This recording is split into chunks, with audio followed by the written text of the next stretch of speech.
दोस्तों स्वागत है आप सबका इनकम टैक्स के एक और नए वीडियो में। इनकम फ्रॉम सैलरीज में हम लोग रिटायरमेंट पढ़ रहे थे, तो इसमें अभी तक हम लोग प्रोविडेंट फंड कवर कर चुके हैं, पेंशन और ग्रेचुटी, ये तीन टॉपिक हम लोग रिटायरमेंट के अंदर पढ़ चुके हैं। अभी इस वीडियो में हम लोग बात करने वाले हैं लीव सैलरी या फिर अर्न लीव सैलरी की। ठीक है, जैसे कि आप स्ट्रक्चर ये वाला देख सकते हैं, इसमें हम लोग बिफोर रिटायरमेंट ऑलरेडी कवर कर चुके हैं पूरा का पूरा, जिसमें हम लोगों ने अलाउंसेस डिस्कस किए थे, perquisite, profit in लिeu of salary और प्रोविडेंट फंड का पार्ट जो कि उसके पहले आता है, रिटायरमेंट के पहले आता है।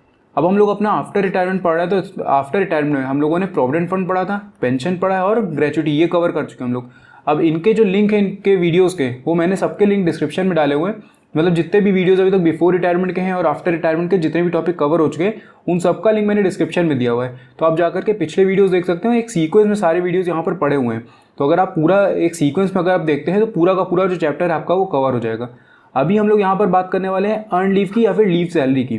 ठीक है, इसके बाद लास्ट एक टॉपिक हम लोगों का बचेगा कंपनसेशन और रिटेंचमेंट, और इसके बाद हम लोगों का पूरा सैलरी चैप्टर कंप्लीट हो जाएगा।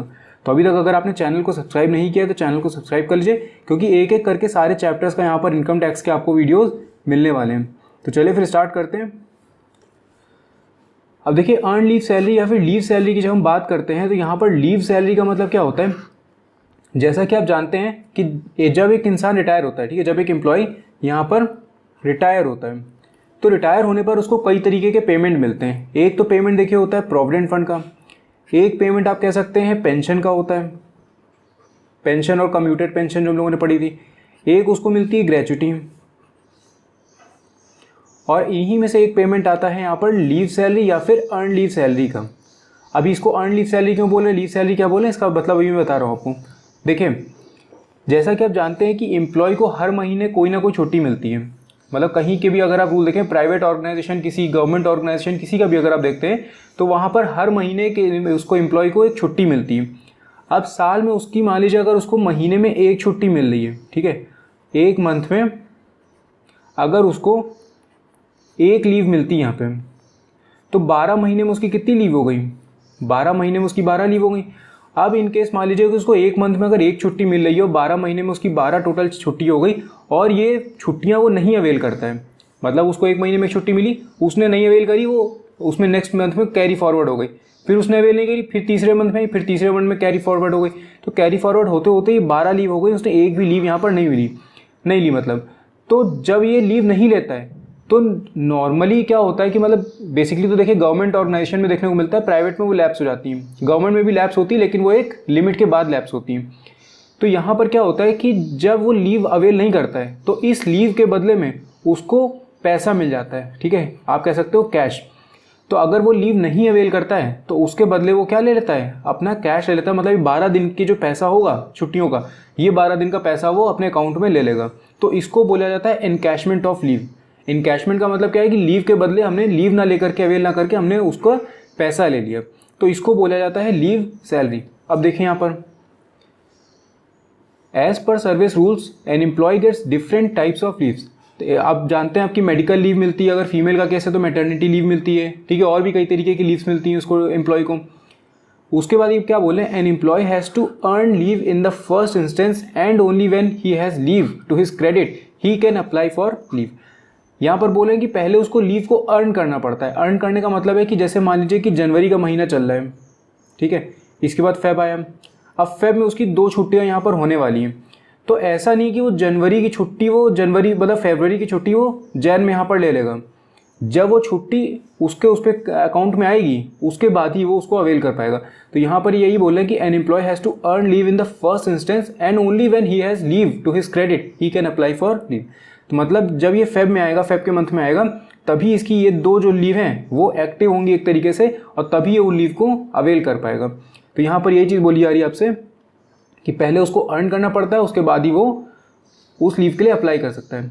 इसके बाद क्या बोले, if a leave standing to his credit is not taken within a year it may lapse और इट मे बी इनकैश्ड और इट मे बी एक्यूमुलेटेड। इसका मतलब क्या है, यहाँ पर देखें, जो हम लोगों ने 12 छुट्टियों की बात करी थी, ठीक है, उसकी 12 लीव जो बची थी, अब यहाँ पर 3 चीज़ हो सकती हैं। ये कंपनी, हर कंपनी टू कंपनी डिपेंड करता है कि कंपनी कौन सी है, ऑर्गेनाइजेशन कौन सी, गवर्नमेंट है, प्राइवेट में भी कौन सी है, डिपेंड करता है।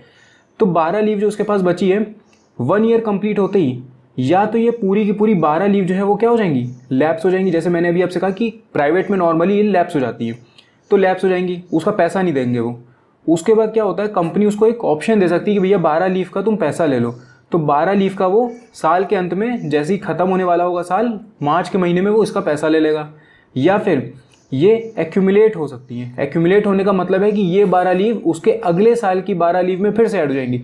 तो मतलब 1 ईयर की 12 लीव, अगले सेकेंड ईयर में जब आएगा वो सेकेंड ईयर में फिर से 12 लीव हो जाएंगी, थर्ड ईयर में फिर से 12 लीव हो जाएंगी, फोर्थ ईयर में फिर से 12 लीव, मतलब ये एक्यूमुलेट होती जाएंगी इस तरह करके। तो यहाँ पर 12 थी, फिर इसके बाद इसकी 24 हो गई, फिर उसके बाद 36 हो गई, फिर 48 हो गई। तो इस तरह से करके ये एक्यूमुलेट होती जाती है। तो ये 3 चीज़ें यहाँ पर हो सकती हैं, ठीक है। तो यही चीज़ यहाँ पर बोली गई है। इसके बाद देखिए क्या बोल रहे हैं, the accumulated leaves standing to the credit of an employee may be availed by the employee during the service time और such leaves may be encashed at the time of retirement और लीविंग द जॉब। अब देखिए यहाँ पे 3 cases हम लोगों ने देखे थे। एक था लैप्स का, एक था जिसमें वो क्या हो रहा था, उसका कैश मिल रहा था, मतलब एक तरीके से आप कह सकते हो इनकैशमेंट, और एक था जिसमें वो एक्यूमुलेट हो रही थी। अब यहाँ पर लैप्स वाला सीन तो देखे छोड़ दीजिए, इससे हमको मतलब ही नहीं। अगर लैप्स हो गई तो बात ही खत्म वहाँ पे। लेकिन अगर वो इनकैशमेंट कराता है, अब ये इनकैशमेंट का मतलब है कि ये ड्यूरिंग द सर्विस हो रहा है। ड्यूरिंग द सर्विस मतलब वो सर्विस में भी काम कर रहा है, साल खत्म हुआ, साल के अंत में उसके पास 12 लीव बची थी, उसने उसका पैसा ले लिया। तो ड्यूरिंग द सर्विस हो सकता है, या फिर एक्यूमुलेट होता जाता है और एक्यूमुलेट होने के बाद जब वो रिटायर होगा, ठीक है, जब वो रिटायर होगा तो उस टाइम पे वो उसका पेमेंट जो है वो रिसीव कर सकता है, ठीक है। एक हो गया ड्यूरिंग द सर्विस, जिसको हम लोग बोलते हैं इनकैशमेंट, और एक्यूमुलेटेड वाली जो लीव होगी उसको वो रिटायरमेंट के टाइम पे ले लेगा उसका पेमेंट। तो यहाँ पर ये बोला था accumulated leaves standing to his credit, जितनी लीव उसके पास बची होगी, of an employee may be availed by the employee during the service, ठीक है, ड्यूरिंग द सर्विस वो अवेल कर सकता है, और such leaves may be encashed at the time of retirement और लीविंग द जॉब, या तो जॉब छोड़ रहा हो या फिर रिटायर हो रहा हो तो उस टाइम पे वो उसका पैसा ले सकता है।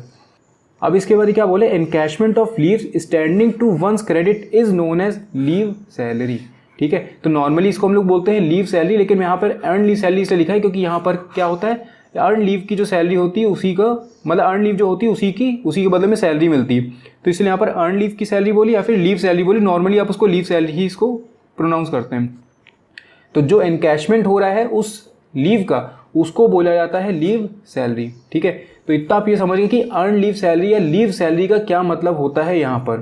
अब बात आती है यहाँ पर टैक्सेबिलिटी की, कि किस तरीके से हम लोग इसकी टैक्सेबिलिटी निकालेंगे। तो देखिए टैक्सेबिलिटी मैं आपको बार बार बता रहा हूँ, रिटायरमेंट का केस जब भी होता है तो रिटायरमेंट में हम लोग 2 कैटेगरी में अपने एम्प्लॉयज़ को बांटते हैं। एक होते हैं हमारे गवर्नमेंट एम्प्लॉयज़ और एक होते हैं हमारे नॉन गवर्नमेंट एम्प्लॉयज़, ठीक है। अब गवर्नमेंट एम्प्लॉयज़ के अंदर कई आ सकते हैं, स्टैट्यूटरी कॉर्पोरेशन के, स्टेट, सेंट्रल, ठीक है, any other employee. Non government में भी कई आ जाते हैं। तो अलग अलग केसेस आपने देख लिए, अगर पिछले वीडियोस आपने देखे हैं तो उसमें आप समझ गए होंगे कि कभी हम लोग किसी को गवर्नमेंट एम्प्लॉय मानते हैं, कभी हम लोग किसी को नॉन गवर्नमेंट एम्प्लॉय मान लेते हैं। तो ये डिपेंड करता है, आपको ये याद रखने की जरूरत नहीं है। आपको बस ये ध्यान रखना है कि गवर्नमेंट एम्प्लॉय और नॉन गवर्नमेंट एम्प्लॉय के केस में किस तरीके से चीज़ें होती हैं। दूसरी चीज़, जब आप लीव सैलरी की बात करेंगे तो लीव सैलरी में एक और कैटेगराइजेशन होता है, वो होता है यहाँ पर ड्यूरिंग द सर्विस और आफ्टर रिटायरमेंट, ठीक है। जब मैंने स्टार्ट किया था ये वाला चैप्टर सैलरी वाला, तब मैंने आपसे ये बोला था कि जो अर्न लीव वाली सैलरी होती है, जो लीव सैलरी होती है, इसको बिफोर रिटायरमेंट में भी अवेल किया जा सकता है, ठीक है। मतलब ये जो लीव सैलरी वाला पार्ट है ये बिफोर रिटायरमेंट में भी आ सकता है। ग्रेचुटी और पेंशन तो प्रोविडेंट फंड तो देखिए रिटायरमेंट के बाद, जॉब छोड़ने के बाद ही आता है। लीव सैलरी के साथ में क्या होता है फ़ायदा कि ये साल के अंत में होते ही ड्यूरिंग द सर्विस भी अवेल किया जा सकता है। तो ये बिफोर रिटायरमेंट भी होता है। और जो ये बिफोर रिटायरमेंट होता है, मतलब जो हम लोगों ने अभी देखा कि अगर वो ड्यूरिंग द सर्विस उसको अवेल कर लेता है, साल का अंत होने पर जो 12 लीव का अगर उसने पैसा ले लिया तो वो पूरा का पूरा टैक्सेबल हो जाता है। तो वहाँ पर तो देखिए कोई मतलब ही नहीं बनता, पूरा का पूरा टैक्सेबल हो रहा है। तो अगर वो साल के अंत में उसको इनकैश करा लेता है ड्यूरिंग द सर्विस, तो पूरा आप उठा करके उसको सैलरी में ऐड कर दीजिए अपने। लेकिन जब बात आती है यहाँ पर आफ्टर रिटायरमेंट की, तो आफ्टर रिटायरमेंट में कुछ ना कुछ अमाउंट एग्जेम्प्ट होता है, ठीक है। तो उसी एग्जेम्पशन लिमिट को यहाँ पर हम लोगों को पढ़ना है। अब देखें एनकैशमेंट ड्यूरिंग सर्विस, अगर एनकैश करा रहा है ड्यूरिंग सर्विस, जो 12 छुट्टियाँ उसके पास में थी उसको इसने एनकैश करा लिया साल अंत होते ही, तो गवर्नमेंट एम्प्लॉय हो चाहे वो नॉन गवर्नमेंट एम्प्लॉय हो, ठीक है, गवर्नमेंट एम्प्लॉय हो चाहे वो नॉन गवर्नमेंट एम्प्लॉय हो, वो पूरा का पूरा पैसा टैक्सेबल हो जाएगा under the head salaries. Head जरूर याद रखिएगा क्योंकि कई बार अदर सोर्सेज में कुछ चला जाता है, तो इसलिए आपको हेड याद करने की जरूरत है। यहाँ पे फुली टैक्सेबल होगा अंडर द हेड सैलरीज। इसके बाद अगर वो एनकैशमेंट करा रहा है आफ्टर रिटायरमेंट, तो अगर एनकैशमेंट कराया है आफ्टर रिटायरमेंट तो इसमें अब दो केसेस बढ़ जाएंगे, एक होगा गवर्नमेंट एम्प्लॉयज़ का और एक होगा नॉन गवर्नमेंट एम्प्लॉयज़ का। ठीक है, तो गवर्नमेंट एम्प्लॉय में यहाँ पर कौन कौन आ रहे हैं, सेंट्रल और स्टेट गवर्नमेंट के एम्प्लॉय सिर्फ।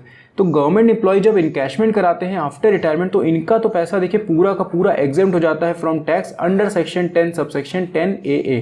तो लीव सैलरी की जब बात हम करते हैं तो लीव सैलरी हमेशा हमारी किस में आती है, सेक्शन 10 सब सेक्शन 10 AA। ठीक है, तो इस चीज़ का ध्यान रखिएगा क्योंकि कई बार आपसे ऑब्जेक्टिव क्वेश्चन जब आप कर रहे होंगे तो वहाँ पर सेक्शन भी पूछ लिया जाता है कि सेक्शन 10 सब सेक्शन 10 AA के अंदर में कौन सी आपके रिटायरमेंट की आइटम आता है। तो इस चीज़ का ध्यान आपको यहाँ पर रखना पड़ेगा। तो एनकैशमेंट ड्यूरिंग सर्विस चाहे गवर्नमेंट हो चाहे नॉन गवर्नमेंट हो पूरा का पूरा टैक्सेबल। एनकैशमेंट आफ्टर रिटायरमेंट की अगर बात करते तो वहाँ पर गवर्नमेंट एम्प्लॉयज़ के केस में तो पूरा का पूरा एग्जेम्प्ट। अब मेन आती है लिमिट की बात, तो लिमिट हमारी किस में होगी, नॉन गवर्नमेंट एम्प्लॉयज़ में। ठीक है, एनकैशमेंट आफ्टर रिटायरमेंट अगर कर रहे हैं कोई और वो नॉन गवर्नमेंट एम्प्लॉय है, नॉन गवर्नमेंट एम्प्लॉय के अंडर में यहाँ पर कौन कौन आ रहा है, लोकल अथॉरिटी, स्टैट्यूटरी कॉर्पोरेशन और एनी अदर एम्प्लॉयज़। यहाँ पर इनके केस में क्या है, least of the following he exempt होगा अंडर सेक्शन 10 सबसेक्शन 10 AA। तो यहाँ पर आपको 4 पॉइंट्स दिए गए हैं, देखिए क्या क्या है। पहले पॉइंट में बोले एवरेज मंथली सैलरी। ठीक है, एवरेज मंथली सैलरी, अभी इसको छोड़िए, अभी इस पे देखिए यहाँ पर बी पॉइंट से स्टार्ट करते हैं हम लोग, ए पॉइंट को भी हम लोग ग्रुप के डिस्कस करेंगे। बी पॉइंट में देखिए क्या बोले आपसे, 10 मंथ्स एवरेज सैलरी, जो जिस महीने में उसका रिटायरमेंट हुआ है, ठीक है, जिस महीने में उसका रिटायरमेंट हुआ है उससे पिछले 10 महीने की एवरेज सैलरी। सपोज उसका रिटायरमेंट हुआ है नवंबर में, अगर उसका रिटायरमेंट 1 नवंबर को हो रहा है तो यानी कि इससे पिछले 10 महीने यानी कि जनवरी से लेकर के अक्टूबर की जो एवरेज सैलरी होगी वो आ जाएगी यहाँ पे। या फिर एक एब्सोल्यूट लिमिट इन्होंने फिक्स कर रखी 3 लाख रुपए, या फिर लीव सैलरी एक्चुअली रिसीव, जितना उसको पैसा मिला है वो। ये 3 पॉइंट आपको समझ में आ गए। 10 मंथ्स एवरेज सैलरी, 3 लाख रुपए यानी कि मैक्सिमम अमाउंट कितना है, 3 लाख रुपए। ये भी याद रखिएगा क्योंकि कई बार ऑब्जेक्टिव में आपसे ये भी पूछ लेते हैं कि what is the maximum amount of exemption in case of encashment after retirement of leave salary. तो 3 लाख रुपए में यहाँ पर मैक्सिमम अमाउंट होता है। इसके बाद लीव सैलरी एक्चुअली रिसीव। तो ये 3 पॉइंट आपको समझ में आ गए, इन तीनों में से लीस्ट होगा और ये वाला पॉइंट भी यहाँ पर जो लीस्ट होगा इसमें से। अब यहाँ पर जो ये पहला पॉइंट लिखा हुआ है इस पहले पॉइंट को डिस्कस कर लेते हैं हम लोग। तो देखिए यहाँ पे क्या लिखा है, यहाँ पे बोले एवरेज मंथली सैलरी। ठीक है, average monthly salary multiplied by annual leave entitlement not exceeding 30 days multiplied by the completed year of service minus leaves actually availed during the service और डिवाइडेड बाई 30। तो डिवाइडेड बाई 30 करने का reason ये है कि जब आपको डेज में दिया रहेगा, ठीक है, ये डिवाइडेड बाई 30 आप तभी करेंगे जब आपको जो लीव्स हैं वो डेज में दी रहे हैं, क्योंकि हम लोगों को मंथ में कन्वर्ट करना होता है उसको। अगर यहाँ पर मंथ में दिया तो कोई दिक्कत नहीं। अब देखिए यहाँ पे हम लोगों ने भी एग्जाम्पल लिया था यहाँ पे 12 छुट्टियों का। ठीक है, 12 लीव थी, उसको एक साल में 12 लीव मिली थी। सपोज उसने टोटल कितने साल जॉब किया, 30 साल जॉब किया। उसने टोटल 30 साल जॉब किया और एक साल में उसको 12 छुट्टियां मिली थी। उसने छुट्टियां मान लीजिए अपनी एक्यूमुलेट होती नहीं, एक साल में उसको 12 छुट्टी मिली थी। अभी इतना ध्यान रखिए, 12 छुट्टी उसको एक साल में मिली थी, 30 साल उसने जॉब किया, कितनी छुट्टी उसकी हो गई होंगी। तो यानी कि ये क्या हो गया, annual leave entitlement not exceeding 30 days का मतलब है कि 30 दिन से ज़्यादा नहीं हो सकता। अगर आपका एम्प्लॉयर आपको ज़्यादा छुट्टी दे रहा है, मान लीजिए आपका एम्प्लॉयर एक महीने में आपको 3 छुट्टी दे रहा है, एक महीने में 3 लीव अगर दे रहा है तो इसका मतलब साल में कितनी हो गई, साल में कितनी हो गई आपकी 36 लीव। ठीक है, साल में 36 लीव हो गई। तो ये 36 लीव ना लेकर के हम लोग मैक्सिमम 30 लीव की बात करेंगे बस, इससे ज़्यादा अलाउड नहीं है वहाँ पर। तो मैक्सिमम 30 लीव्स होती हैं बस। तो यहाँ पर ये लिखा है कि नॉट एक्सीडिंग 30 डेज। तो यहाँ पर हम लोगों का तो खैर 12 लीव ही वाला है।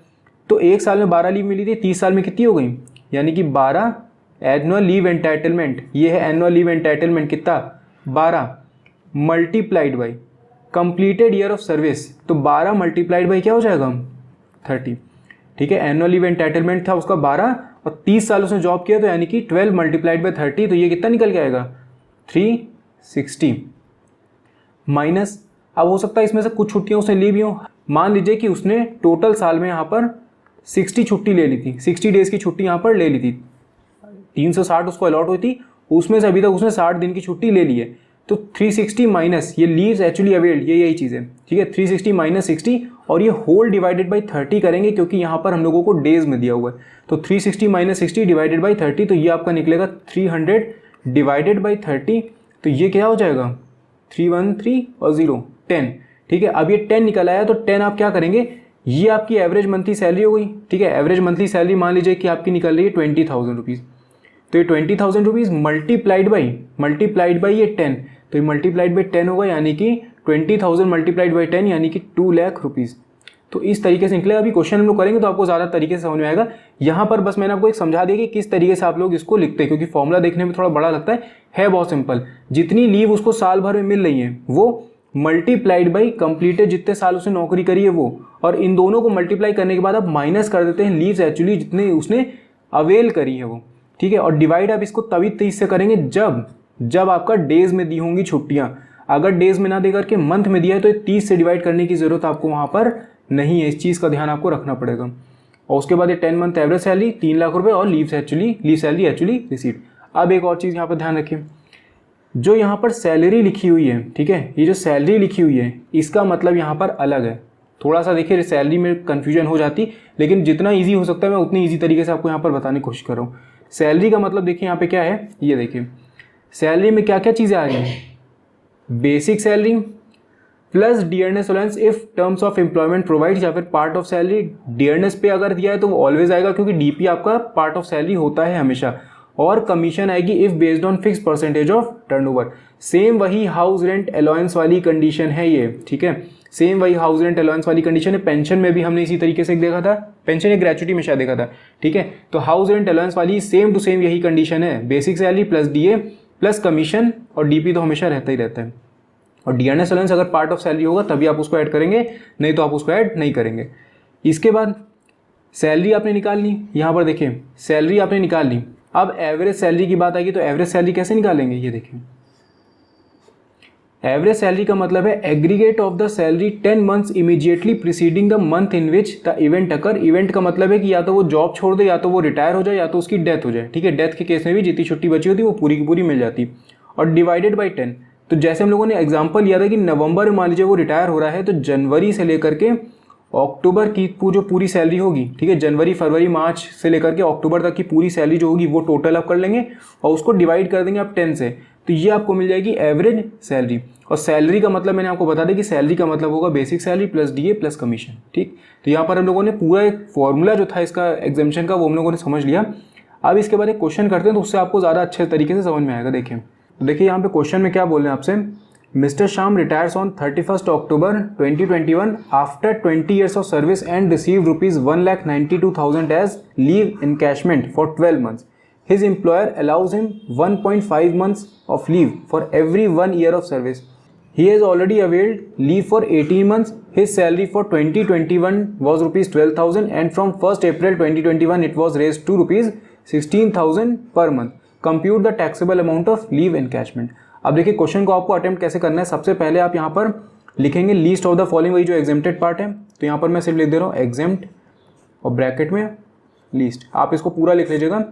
फर्स्ट पॉइंट में आपका देखिए क्या होगा, यहाँ पर होगा एवरेज मंथली, ठीक है, salary, average monthly salary, short में लिख दे रहा है average monthly salary multiplied by, यहाँ पर आपका क्या आता है एनुअल लीव एंटाइटलमेंट, उसको कितनी लीव एंटाइटल हो रही है, मल्टीप्लाइड बाई, यहाँ पर आप लिखेंगे annual leave entitlement multiplied by completed year of services, कितने ईयर की सर्विस उसने पूरी करी है, 20 ईयर्स की सर्विस उसने पूरी करी है, ठीक है। एक तो देखिए ये हो जाता है, और माइनस कितने महीने की वो छुट्टी ऑलरेडी ले चुका है, तो उसने कितने महीने की छुट्टी ली है, 18 महीने के लिए। अब 18 महीने में अगर दिया है तो आप इसको महीने में ही लिखे। यहाँ पर आपको ये करने की जरूरत नहीं है कि आप उसको कन्वर्ट करके उठा करके 18 मल्टीप्लाइड बाई 30 करके उसको डेज में कन्वर्ट करें, क्योंकि अल्टीमेटली आपको 30 से डिवाइड करके उसको अगर डेज में कन्वर्ट करोगे तो आपको 30 से डिवाइड करना पड़ेगा। तो उससे बेटर अगर महीने में दिया तो आप महीने में ही छोड़ दीजिए। तो देखिए यहाँ पे क्या होगा, ये हो जाएगा 18, ठीक है। मतलब यहाँ पर मैंने डैश इसलिए ये ब्लैंक अभी छोड़ा हुआ है, ब्लैंक मल्टीप्लाइड बाई 20, क्योंकि यहाँ पर आपको ये पता होना चाहिए कि क्या वैल्यू आने वाली। देखिए एनुअल लीव एंटाइटलमेंट जितना होगा, हम लोगों ने देखा था एनुअल लीव एंटाइटलमेंट कितना है यहाँ पे, जैसे हम लोगों ने पहले उसमें जो अभी एग्जांपल देखा था उसमें 12 डेज़ का हम लोगों ने लिया था कि साल में उसको 12 दिन की छुट्टी मिल रही है।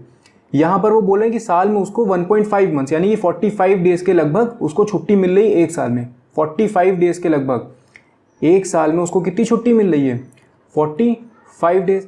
लेकिन एक्चुअल में अगर जो उसमें रूल के हिसाब से देखिए तो रूल के ये कहता है कि 30 दिन से ज़्यादा की छुट्टी नहीं हो सकती।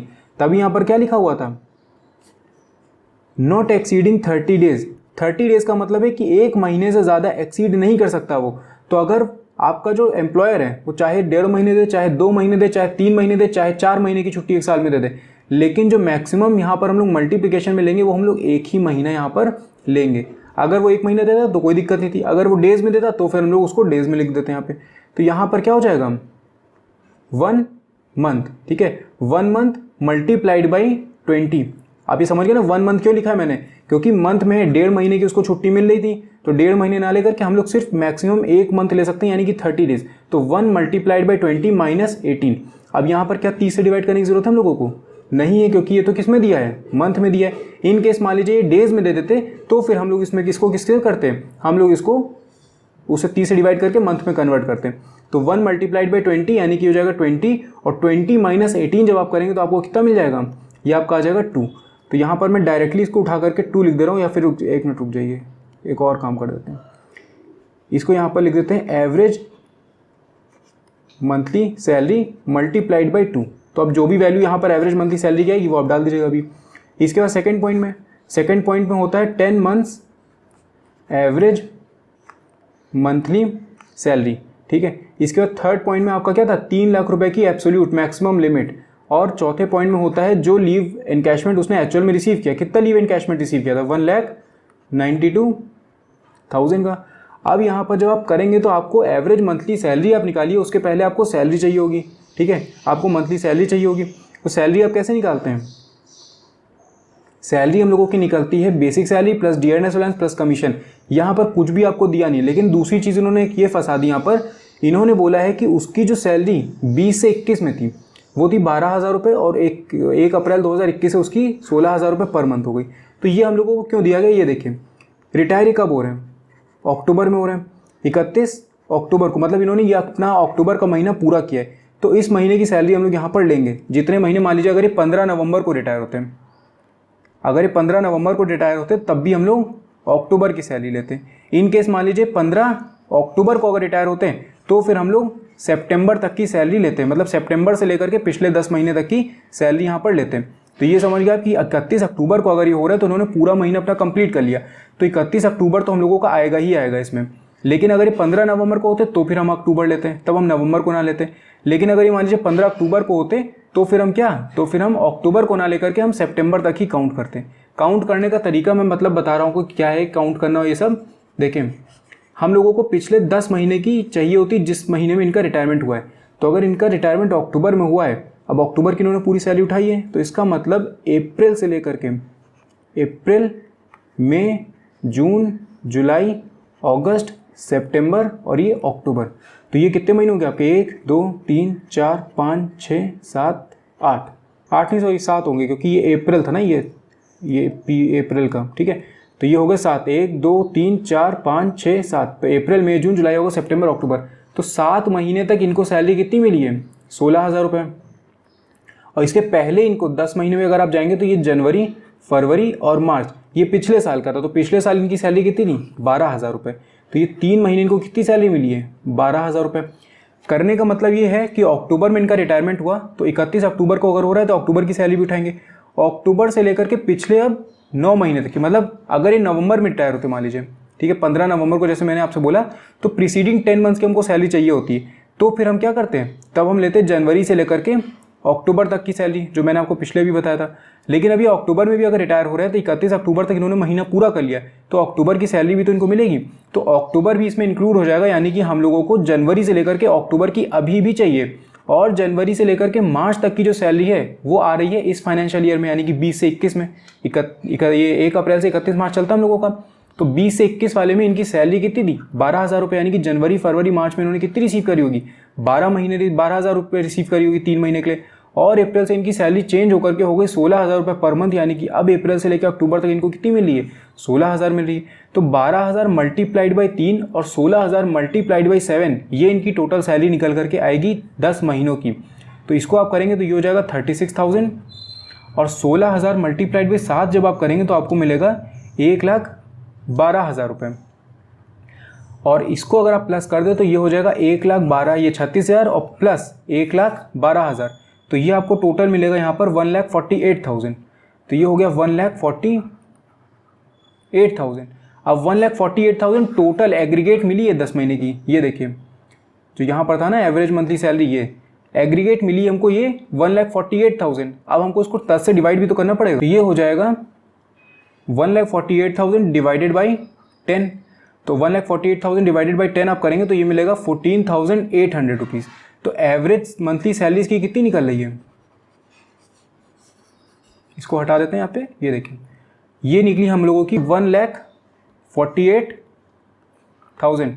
यहाँ पे बोला ना 10th मंथ की एवरेज सैलरी, 10 मंथ्स की एवरेज सैलरी बोली, आपसे एवरेज सैलरी नहीं बोल रहे हैं ये, इस चीज़ का ध्यान रखिएगा। एवरेज सैलरी हम लोगों की निकली 14,800, लेकिन 10 मंथ्स की अगर बोल रहे हैं तो यानी कि वही चीज़ होगी 14,800 आपकी आई थी एवरेज सैलरी, इसको आप 10 से मल्टीप्लाई कर देंगे तो ये होती है हमारी 10 मंथ्स की एवरेज सैलरी। इस चीज़ का ध्यान आपको रखना है यहाँ पर। जैसे ये जो मैंने आपको बताया था, यहाँ पर आपकी एवरेज सैलरी जो निकलेगी उसको आप मल्टीप्लाई कर दोगे 10 से, तो वही चीज़ होगी 10 मंथ्स की जो एग्रीगेट सैलरी आपने निकाली थी वही चीज़ यहाँ पर निकल करके आएगी। घुमा फिरा के कान वही पकड़ना आपको। तो ये हो गई 1,48,000, ये हो गया हमारा 3 लाख रुपए, और ये हो गया 1,92,000। अब बात आती है यहाँ पर, अब देखिए average monthly salary multiplied by 2। तो एवरेज मंथली सैलरी हमारी कितनी आई थी 14,800। 14,800 मल्टीप्लाइड बाई 2 अगर आप करेंगे तो ये आपको मिल जाएगा कितना, 14 14 28 29,600। ठीक है 29,600। तो हम लोगों का एक पॉइंट में आ रहा है 29,600, एक में आया 1,48,000, एक में आया 3 लाख और एक में आया 1,92,000। इसमें से लीस्ट कौन सा है, लीस्ट है हमारा ये 29,600। अब 29,600 अगर आपका लीस्ट आ गया तो लीस्ट को हम लोग वो जो टैक्सेबल पोर्शन है वो कैसे निकालते हैं, तो यहाँ पर आप लिखेंगे taxable leave encashment. Taxable leave encashment आपका होता है जो आपने रिसीव किया, ठीक है, माइनस जो आपका एग्जेम्प्ट हो गया। रिसीव आपने कितना किया था 1,92,000 माइनस 29,600 हम लोगों का क्या हुआ, एग्जेम्प्ट हो गया। तो अब जब इसको आप माइनस करेंगे यहाँ पर तो ये हो जाएगा 1,92,000 माइनस 29,600, तो ये निकल के आएगा 1,62,400। तो ये हो गया हम लोगों का टैक्सेबल पोर्शन। ठीक है 1,62,400। इस तरीके से हम लोग निकालते हैं अपना लीव एनकैशमेंट। बस इस चीज़ का ध्यान रखिएगा कि जब आप यहाँ पर कर रहे हो तो आपको सबसे पहले प्रोसेस में बता दे रहा हूँ, सबसे पहले आपको सैलरी निकालनी है। सैलरी निकालने के बाद आपको निकालना है एवरेज मंथली सैलरी। तो ये सैलरी आपने निकाली, उसके बाद आपने एवरेज मंथली सैलरी निकाली, उसके बाद आप जब ये वाला पोर्शन करोगे तो यहाँ पर आपको एवरेज सैलरी को मल्टीप्लाइड बाई 10 करना है, या फिर आप अपनी उठा करके जो एग्रीगेट है 10 महीने की वो भी डाल सकते हैं। अगर एवरेज मंथली सैलरी निकाल करके 10 से मल्टीप्लाई कर देंगे तो भी गलत नहीं होगा। ठीक है, एक और चीज़ का ध्यान रखिएगा, जब मंथ में दिया होगा तब आपको 30 से डिवाइड यहाँ पर नहीं करना है। अगर डेज में दी हुई है छुट्टियाँ तभी आप यहाँ पर 30 से डिवाइड इसको करेंगे। बस ये होता है हम लोगों का लीव एनकैशमेंट आफ्टर रिटायरमेंट। तो एग्जेम्पशन लिमिट हम लोगों ने देख ली, किस केस में कंप्लीट एग्जेम्प्ट होगा, किस केस में पूरा का पूरा टैक्सेबल होगा, ये भी हम लोगों ने देख लिया। अब आपका कोई भी डाउट होता है इस टॉपिक से रिलेटेड तो आप कमेंट करके मुझसे पूछ सकते हैं। बाकी अगर वीडियो पसंद आया हो तो उसको लाइक करना मत भूलिएगा, साथ में चैनल को सब्सक्राइब कर दीजिएगा। मैं मिलता हूँ फिर आपसे नेक्स्ट वीडियो में। Thank you.